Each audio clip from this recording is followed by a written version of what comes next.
With the latest escalation between Iran and Israel, will the world see another phase of hostilities between the two sworn enemies? Bureau Report, India Today. It's important to understand here also today, amid this war that's ongoing, which is giving signs of escalation, where does India stand and how India is viewed by these Middle East, West Asian nations? Remember, about a few days ago, there was a ship that was seized by the Iranian Revolutionary Guards. And they said that because the ship, even though it was belonged to a Portuguese owner, but it was, according to Iran, had connections to Israel, and therefore they had seized it toward the Iranian territory. But on board of this ship were at least 17 crew members from India. While they are still with Iran, there have been assurances of statements that have come out that we will ensure that they will be released just in time and that they are safe. External Affairs Minister Dr. S. Jaishankar had also spoken to Iranian Foreign Minister and had sent out a message that Indians should not be harmed on the ship. But amid all of this, there was a ray of hope. And I will put out that image in just a short while, that a young cadet who was on that ship, we are told, has reached back home in Kerala, in Kochi, has been reunited with the family members. And that's one of the big steps. So that image on your screen, that young cadet was received by officials on the ground in Kerala. That smile clearly says a lot. And in many ways, this is how India's reputation is seen, with whether it's Iran, Israel. They may be at war with each other, remember, but they're also trying to ensure that Indian officials, Indian personnel are not harmed. But of course, this is just one step up, with more details coming in that 17 are still in Iran. Now, whether they are detained, arrested, in custody, how they are being kept, that clarity is not there. But we are hopeful that it will not be just one, but more and more crew and personnel will be released and they'll be heading back home. So I want to bring in Ambassador Ashok Sajjanhar here. Do you think, sir, that whether it's years of building that relationship or with regard to the incumbent relationship we had with other countries, and clearly a rise of India and economic stability, a political powerhouse, to be sending across a message that you do not and will not hurt Indians in your territory? Do you think that relationship also has a lot of significance? No, absolutely. You're very right, Pooja. I think India's clout, India's image, India's influence has grown very significantly over the last many years, particularly over the last decade. And, it is not only related to the manner in which the Indian economy has performed. 10 years ago, India was the 10th or 11th largest economy. Today, it is the 5th largest economy. So its capacity to do good in the world has also increased. It is the fastest growing major economy. It will become the 3rd largest economy in just about 2-3 years. It'll become, today it is a $4 trillion economy. It'll soon become, in the 2030s, it'll become a $10 trillion economy. So all countries want to associate with India. But I think it also has, India's influence has grown in recent years because of the leadership that Prime Minister Modi has provided, by the rapport that Prime Minister Modi personally, individually has been able to establish with the world leaders. When we are talking of this region, Pooja, you would know that all the major powers in this region, all major countries in this region, have decorated Prime Minister Modi personally with their highest national awards for the huge impetus that he has provided to relations with those countries, whether it is Saudi Arabia or it is UAE or it is Bahrain or it is Oman or Egypt, you name it, all of them. And this, I think, is one of the great success stories of Indian foreign policy, that while this region earlier used to look at India through the Islamic Republic, through the prism of the Islamic prism of Pakistan, it was advocated. Today, India has emerged as a partner of choice, as a consensus builder with all these countries. And that is why you see that even in MSC Aries, there are 17 Indian crew members, and the Iranian foreign minister has said that no harm will come to them. They will be provided with consular access by our embassy personnel, and they would be released after, the normal formalities are concluded. So I think we can keep our fingers crossed and hope that very soon this will take place. And we have seen this in other regions also. So this, I'm sure, is not only in this region of Middle East or West Asia, but around the world. And we could see its execution, its implementation during the G20, when all countries came together to ensure that India's G20 presidency was a resounding Ambassador success. Sajjanar, as I look at Pooja. these images of Anteza Joseph, one of the crew members who has been released and she was received, what a moment, because we know how this went with Qatar. Even though the men were released, there was no clarity, no information. At one point, they were on a death row for some reason. Of course, it was the false charges. And when this individual, as a diplomatic success, is freed, and we will be praying and hopeful that all others, and if information is correct, that Iran has said they will likely be released very soon, it is a representation of how Indians are seen in other countries increasingly now, and specifically with the diplomatic equation. So that's one visual that has at least brought some relief to Indians to know that there is some conversation that is happening. And as I wrap up, Ambassador Sajjanhar, one question, and usually that criticism that, you know, we see the surround sound, the discourse coming in with the protests against Israel, that Israel is the provocateur. It is Israel that goes after and shows aggression, creates trouble, even though Israel says we do it in self-defense. If we do not stand up today, there are multi-pronged attack and we will be annihilated in no time. Do you think that it is that blame against Israel is fair, or is this really about the situation on the ground that is just proving troublesome? Is it the Western nations sort of pushing Israel toward that bigger conflict? There are a lot of conspiracy theories going on here. What do you think is really happening in this conflict? I think this is a very long history. It didn't start, on the neither on the 1st of April, nor on 13th of April, Correct. nor on 7th of October, Correct. nor even before that. You can go to the Yom Kippur War in 1973. You can go to the Intifadas in 2006, or to the Six-Day War, in 1967, or in 1956, or 1949 when Israel was formed. I think it is a very long history. And so it basically, all countries need to get together and ensure that there is peace, there is stability, there is security, and there is justice that is done to the people in the region. All these countries in the region, Pooja, they have fought with Israel in the past in all these wars that I have mentioned: 1956, 1949, 1967, 1973. And then they realized with the Camp David Accords at the end of 1970s that war is not the way to resolve this issue. And that is why you saw that Egypt established diplomatic relations with Israel. Subsequently, Jordan also established, and more recently, we have other countries also.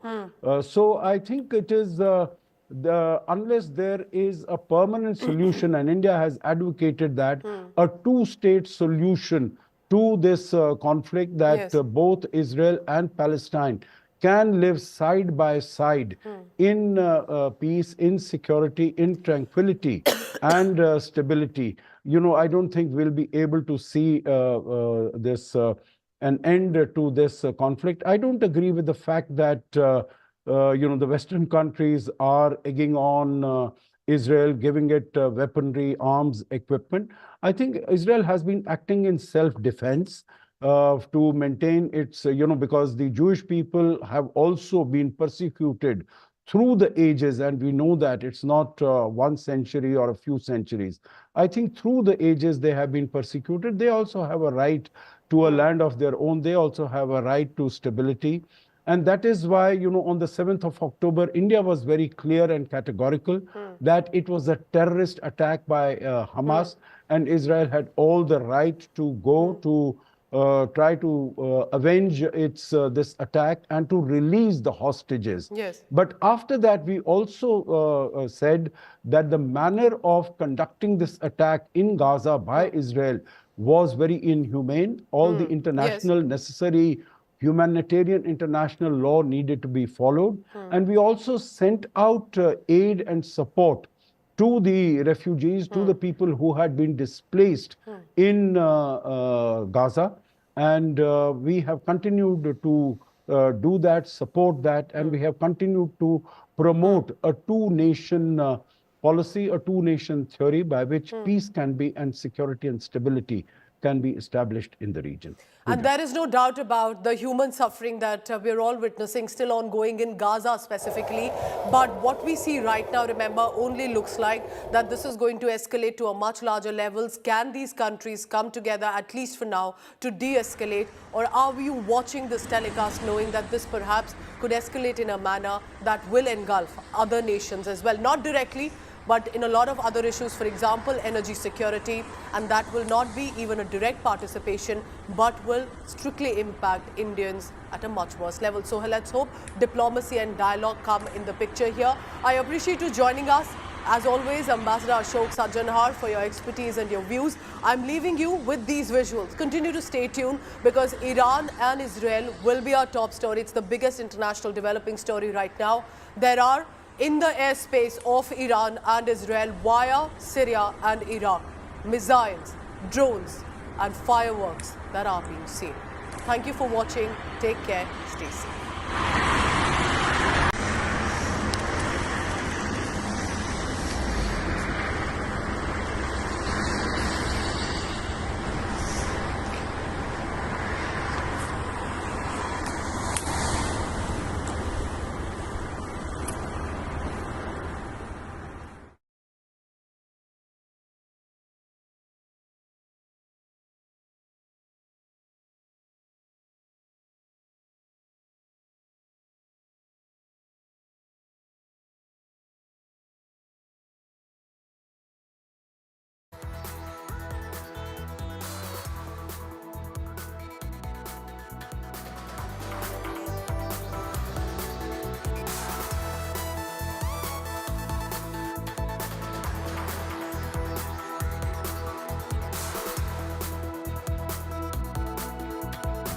Hello and welcome. I'm Puja Sharma. We have a special telecast coming in right now. A lot is happening in West Asia. There appears to have been an escalation this morning coming in from what it was earlier a few days ago. The 1st of April, Iran is alleging that their consulate was targeted in Syria. Then they fire missiles and drones toward Israel on the 14th of April. And now, if the information that's coming in from different quarters is to be believed, a lot has happened on the ground. Take a look at these visuals. These are the latest visuals we are being told of Israel's attack directly toward Iran.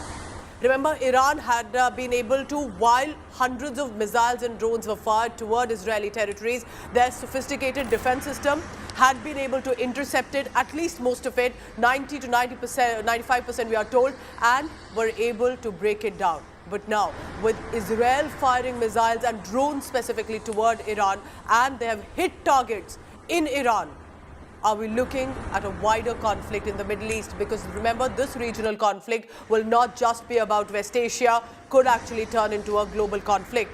Israel has reportedly attacked Iran with missiles, and there is very less clarity, because no official information coming in. And very interestingly, while Israel doesn't have much to say, while Iran is trying to deny that there have been targets hit on its territory, but according to US media reports and US officials quoting that Israeli missiles have hit targets and sites in Iran. But the officials are not confirming if the targets have hit neighboring Iraq and Syria as well. In just a short while, we are going to put out a map for you to understand where these countries are located and how for Israel or Iran to hit at each other, they will have to go through the airspace of Syria and parts of Iraq. This happened the previous time when Iran was hitting towards Israel. But the visual images that we can confirm to you, that the night sky that was lit up. In fact, this was early morning. Iran suspended flights over several cities. Why would Iran do that if there isn't an issue right now with the Iranian airspace and if something else of a conflict is brewing? Iranian government has moved several flights away from Isfahan. Isfahan is the main airport. That's where the understanding that we are getting right now, and I'll go across to Isfahan in just a short while. The attack came days after Iran launched that first ever attack on 13th of April. Remember, Tehran, we were told, launched about 300 missiles and drones on Israel. The Iranian strikes were in response to the 1st April Israeli strike on the Iranian embassy. So this is the latest that we are bringing to you. I want to immediately bring in a diplomat who has served in Iran in Tehran, Ambassador Ashok Sajjanhar. Appreciate you always joining in, Ambassador, because your perspective, not just with regard to your expertise, but what's been happening across the world, definitely adds value to our telecast. I want to first immediately ask you the big questions, and that is with regard to Isfahan that is coming. Now, it is believed to be Isfahan at the airport area, that there are aircrafts there, it's a big target site. But if I'm correct, isn't Isfahan also the place where there is suspected to be a nuclear training program of Iran? Because then it reaches and touches several other layers to this conflict, if it is hit. Yeah, thank you very much, Pooja, for having me on your show. You're very right. Isfahan is the first capital of Iran. It is an ancient civilizational Yes. heritage city, 2,500 years old. Persepolis, the former capital, is located there. It is the roots of the Persian dynasty there. In addition to, what you mentioned about the nuclear training program there, the nuclear facility in Natanz is located not far away from Isfahan. Now, I would imagine that, if, again, as you said very correctly right at the beginning, that we need much more clarity. Right now, Yes. there are stray reports that are coming in from, different media sources, etc. I don't think there is any confirmed information as to how many missiles, how many aircrafts, how many drones have come and fired here. Because I think if Israel were to take that step of going out, to avenge what it had to face just a few days ago in terms of 320 missiles and drones and rockets and ballistic and cruise missiles, then of course the attack has to be very, very big. And, so I think everyone would really be able to see. And it would not be only after a few aircrafts, in Isfahan, that's a big aircraft base, etc. It will really have to be something very, very substantial and very, very significant. But I think all of us are also aware that there has been huge pressure on Benjamin Netanyahu and on Israel not to escalate the matters further, take the success, as you also put it, that all the most of these missiles and drones were shot in the air. And so many countries came to the assistance of Israel. It was not only Israel's Iron Dome, it was also the Americans, it was also the French, the British, and even the Jordanians who shot down many of the Iranian drones and missiles over their own territory. So I think while earlier we were seeing in the Israel-Hamas context Yes. that Israel was being isolated because of the manner in which it had conducted that offensive against the Hamas in Gaza, after this Iranian attack on the 13th, 14th of April, it was Iran which was finding itself isolated. So But I think Ambassador it would have really Sajjanhar, taken... you're saying that the world or even Israel wouldn't want this to escalate. But isn't this an escalation? When you're targeting territories directly, and it looks like from what we have, look at that fireball that erupts when these missiles and drones have hit. This is an escalation already. Yeah, no, what I was saying is that the world would not want the escalation to take place.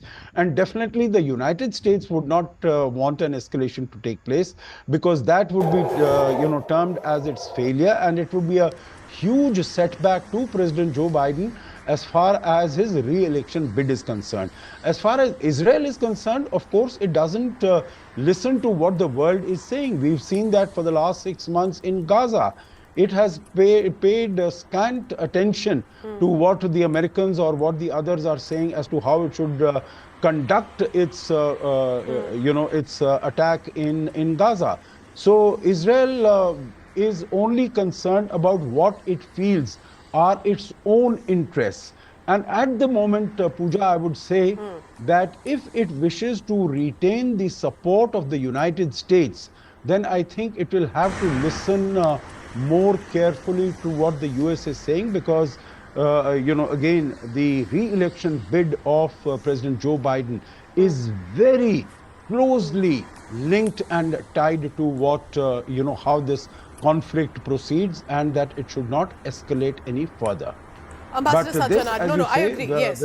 very rightly, that this, if all these fireballs have come, missiles have come from Israel, then this is a definite escalation of the situation as it has prevailed so far. And who will take that step back? Will Iran say, okay, let's end it here, which is very unlikely because they have their own proxies, Hezbollah, to Hamas, to Houthis, who are constantly being after with a multi-pronged attack targeting Israel. The attack, remember, comes, and I request Ambassador to please stay on. This is after 13th of April, now that 19th of April. So within a week, from 1st of April, then 13th, and then 19th, there has been constant escalation. What do I know so far? As we can confirm to you that there is no definite clarity.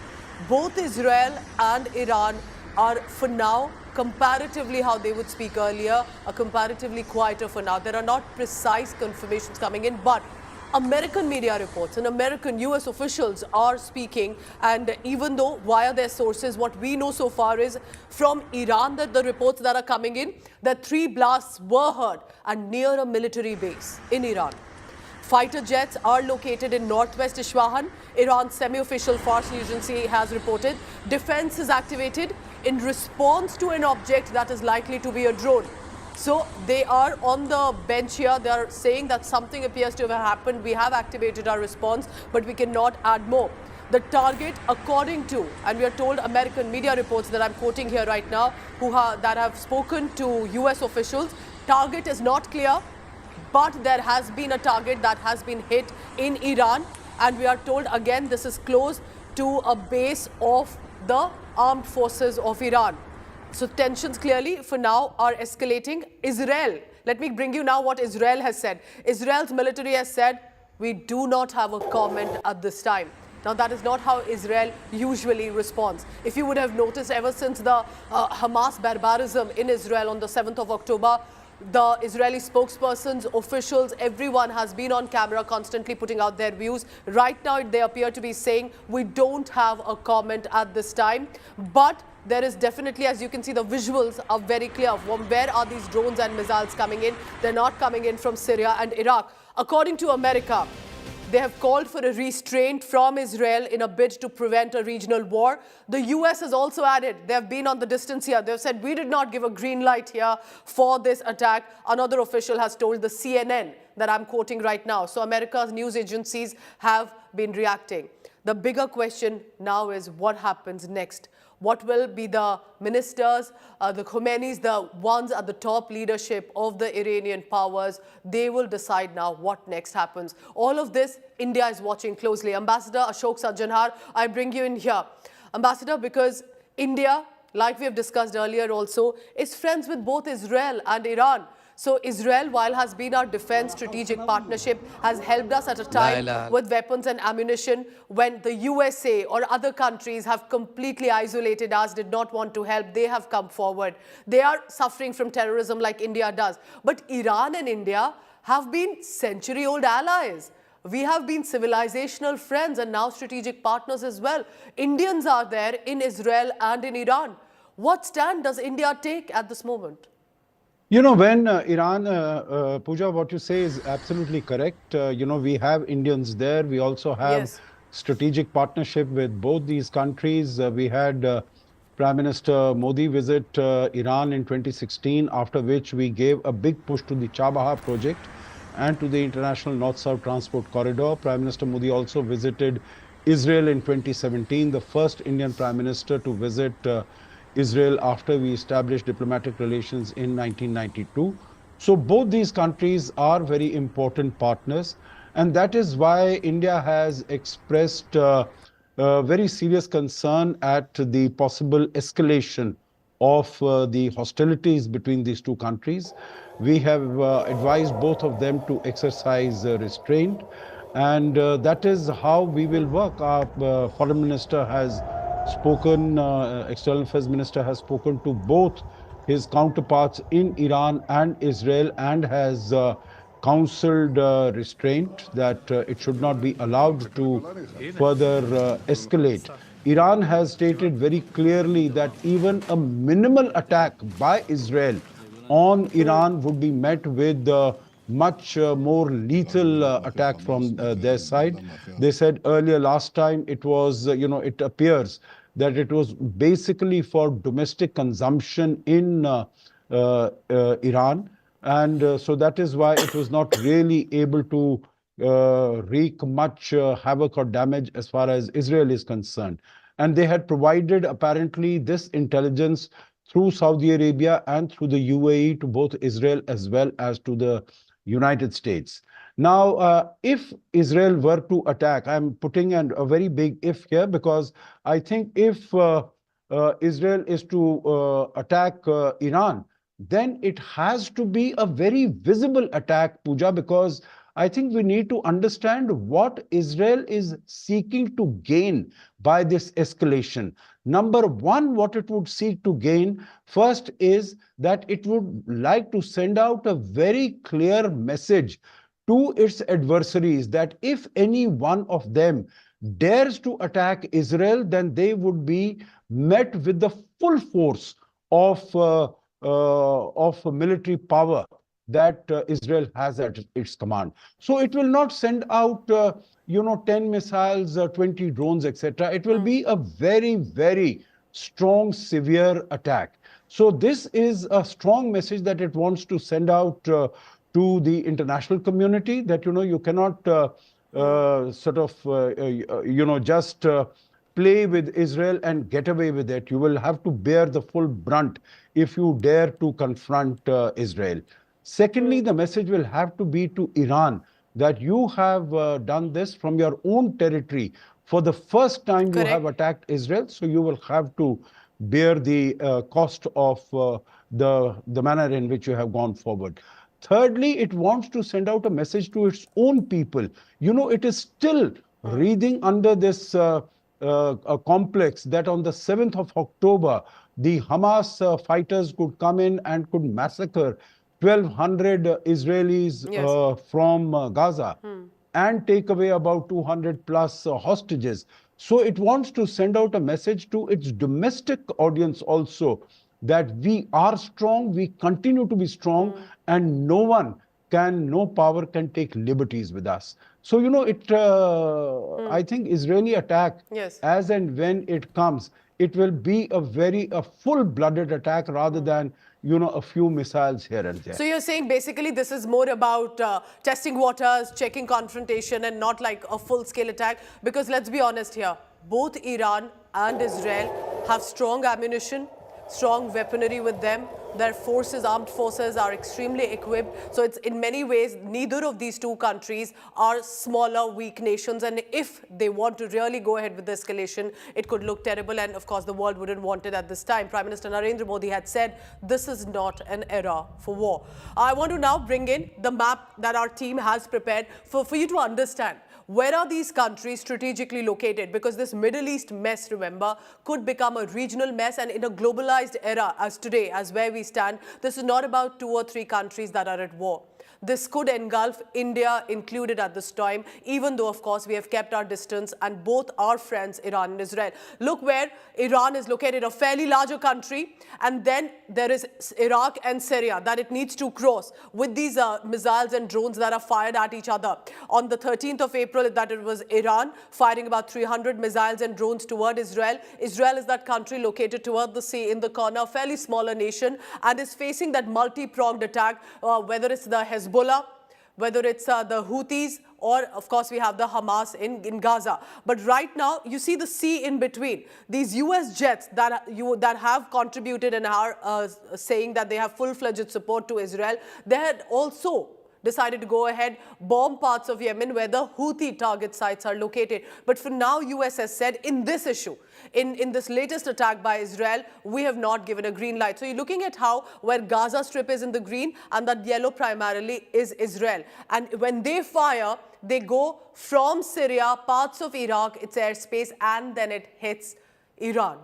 This is a procedure that Syria and Iraq in many ways are also involved in right now. And that is why this regional conflict, remember, could take larger proportions. We are talking about, remember, about 10,000 Indians right now, we are told, live in Iran, and about 4 to 5,000, if I'm correct, are in Israel. There could be more or less, considering there have been troubling situations, but this is largely the number that is in Israel and Iran.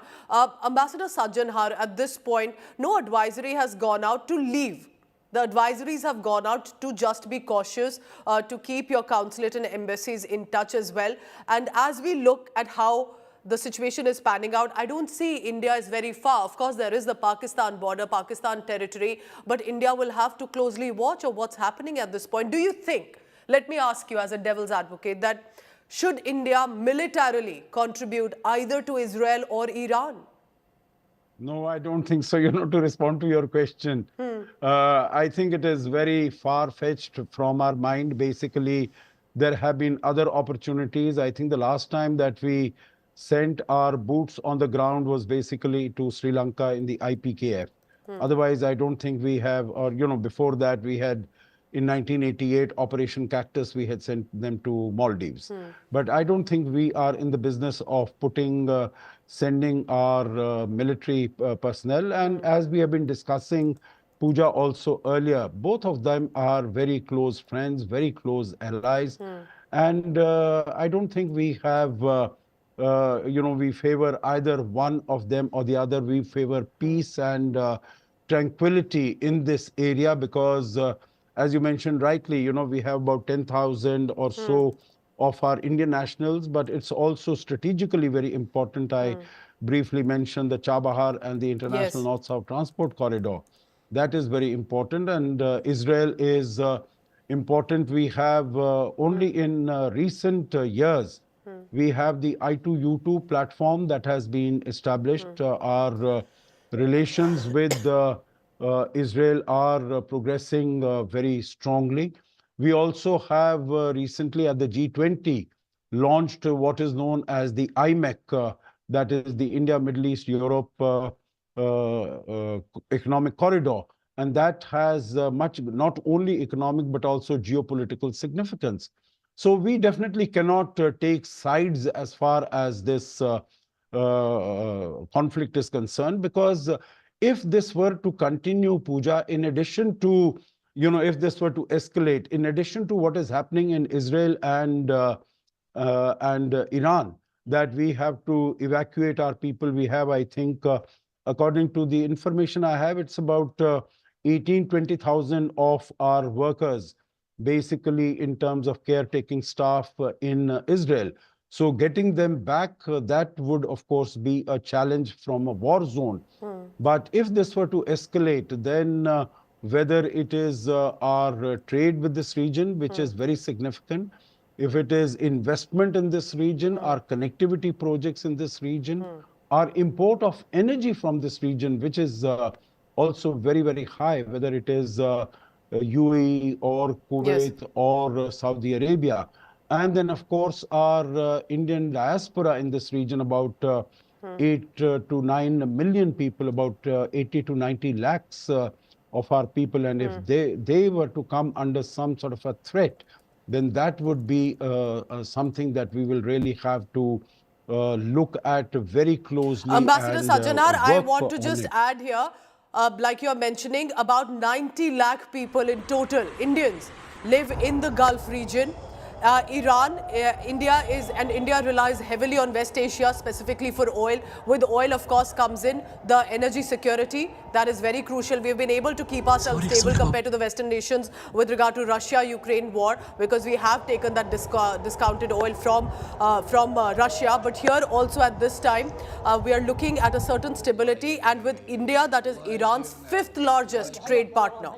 We have a lot of treasuries coming in from there, and we ship a lot of goods to Iran. So there's definitely a relationship that cannot be ignored, that cannot be sidelined at this point. But do you agree that this is not about Iran and Israel? This may be about their individual stronghold. Israel wants to say, we may be a smaller nation, we may be surrounded by nations that are constantly aiming at us, they want to annihilate Israel, but we'll fight back. Iran is saying, we are the new leader of the Muslim world, we are the new leader of the Middle East, and if you hurt Gaza, we will stand by and we'll hit at you, Israel. Do you think it's also about these ego powers in the Middle East? Yeah, I think Iran is trying to challenge the hegemony of Saudi Arabia Yes, and correct. the UAE, because these are the most preeminent Muslim states. And it has thought that, if it were to take the Palestinian cause, then it would be able to, take its own leadership. It would be able to exercise its own leadership. Now, this thing is very clear that countries in the region want good relations with Israel. We have seen this after the Abraham Accords, after 4 years, whether it is the UAE, Bahrain, Egypt, Jordan, of course, had earlier also, but many countries want better relations with Israel. None of these countries wants conflict. That is why you would see, what I had mentioned earlier, that as Iran wanted the other countries to get involved in this fight with Israel, but none of them really wants to get involved in a fight, because they are all prosperous countries by and large, and no one wants war.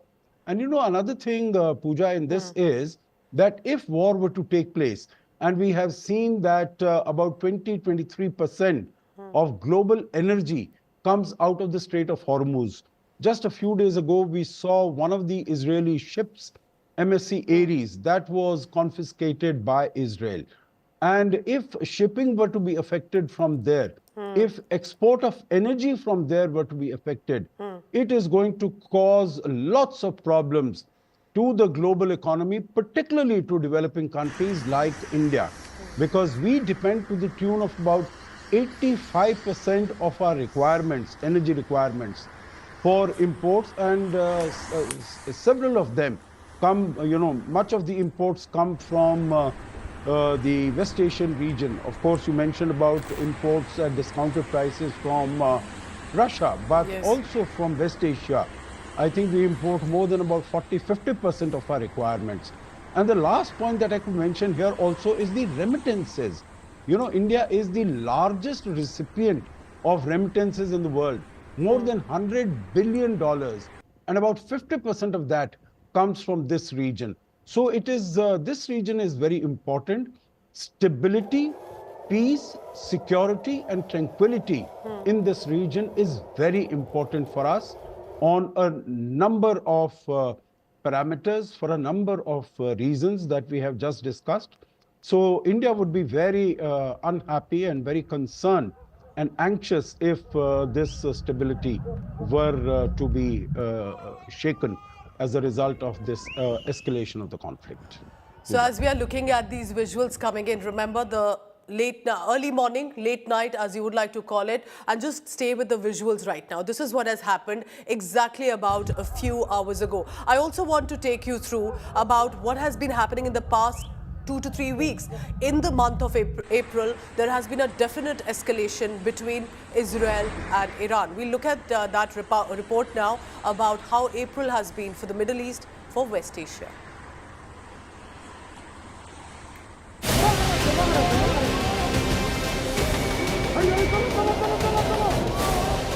Major escalation amid mounting tensions in West Asia. Explosions lit Israel's night sky and air raid sirens blared.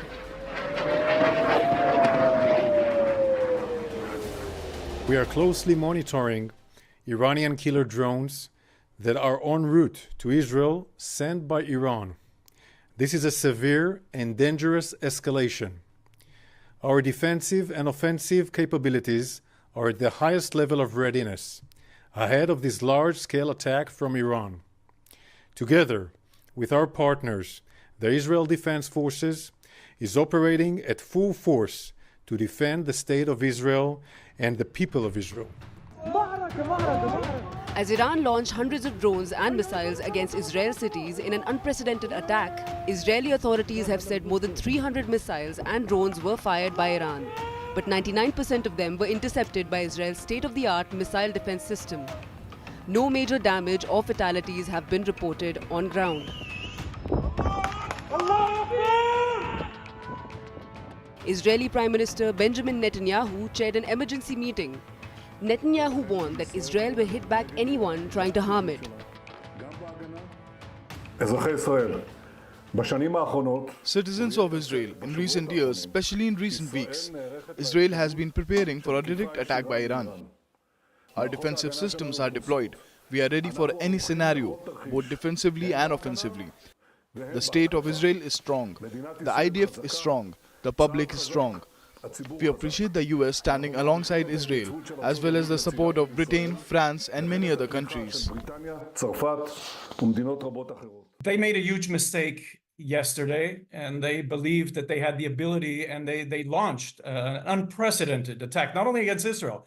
In the history of humankind, there's never been such a level of missile attacks. It's much greater than anything even witnessed in the Ukraine over the past few years. And they were utterly unsuccessful. Iran had vowed revenge since the April 1st airstrike on its embassy in Syria, which Tehran accused Israel of being responsible for. Israel hasn't commented on it. Israel has neither confirmed nor denied responsibility for the consulate attack. ما خود رژیم خبیث که سرتابا خبث و شرارت و خطاست، یک خطای دیگری هم بر خطاهای خودش اضافه کرد و او حمله به کنسولگری ایران در سوریه بود. کنسولگری و دستگاه‌های سفارت در هر کشوری که وجود دارد به منزله خاک همون کشوری است که سفارت متعلق به اوست. Iran asserted in its statement to the United Nations that the action was conducted in the exercise of Iran's inherent right to self-defense. West has strongly condemned Iran's attack. Backing Israel, US President Joe Biden said that its support for Israel's security is ironclad. Reacting to the latest developments, India has called for immediate de-escalation and exercise of restraint. India also vowed to help and rescue its citizens in conflict zone. It's obviously a matter of deep concern because it represents an escalation in the situation and that is something which obviously worries all of us, because everybody, the entire world has stakes in that region. We have particular stakes in the region. With the latest escalation between Iran and Israel, will the world see another phase of hostilities between the two sworn enemies? Bureau Report, India Today. It's important to understand here also today, amid this war that's ongoing, which is giving signs of escalation, where does India stand and how India is viewed by these Middle East, West Asian nations? Remember, about a few days ago, there was a ship that was seized by the Iranian Revolutionary Guards. And they said that because the ship, even though it was belonged to a Portuguese owner, but it was, according to Iran, had connections to Israel, and therefore they had seized it toward the Iranian territory. But on board of this ship were at least 17 crew members from India. While they are still with Iran, there have been assurances of statements that have come out that we will ensure that they will be released just in time and that they are safe. External Affairs Minister Dr. S. Jaishankar had also spoken to Iranian Foreign Minister and had sent out a message that Indians should not be harmed on the ship. But amid all of this, there was a ray of hope. And I will put out that image in just a short while, that a young cadet who was on that ship, we are told, has reached back home in Kerala, in Kochi, has been reunited with the family members, and that's one of the big steps. So that image on your screen, that young cadet was received by officials on the ground in Kerala, and that smile clearly says a lot. And in many ways, this is how India's reputation is seen, with whether it's Iran, Israel. They may be at war with each other, remember, but they're also trying to ensure that Indian officials, Indian personnel are not harmed. But of course, this is just one step up, with more details coming in, that 17 are still in Iran. Now, whether they are detained, arrested, in custody, how they are being kept, that clarity is not there. But we are hopeful that it will not be just one, but more and more crew and personnel will be released and they'll be heading back home. So I want to bring in Ambassador Ashok Sajjanhar here. Do you think, sir, that whether it's years of building that relationship or with regard to the incumbent relationship we had with other countries, and clearly a rise of India and economic stability, a political powerhouse, to be sending across a message that you do not and will not hurt Indians in your territory? Do you think that relationship also has a lot of significance? No, absolutely. You're very right, Puja. I think India's clout, India's image, India's influence has grown very significantly over the last many years, particularly over the last decade. And, it is not only related to the manner in which the Indian economy has performed. 10 years ago, India was the 10th or 11th largest economy. Today, it is the fifth largest economy. So its capacity to do good in the world has also increased. It is the fastest growing major economy. It will become the third largest economy in just about 2, 3 years. It'll become, today it is a $4 trillion economy. It'll soon become, in the 2030s, it'll become a $10 trillion economy. So all countries want to associate with India. But I think it also has, India's influence has grown in recent years because of the leadership that Prime Minister Modi has provided, by the rapport that Prime Minister Modi personally, individually has been able to establish with the world leaders. When we are talking of this region, Puja, you would know that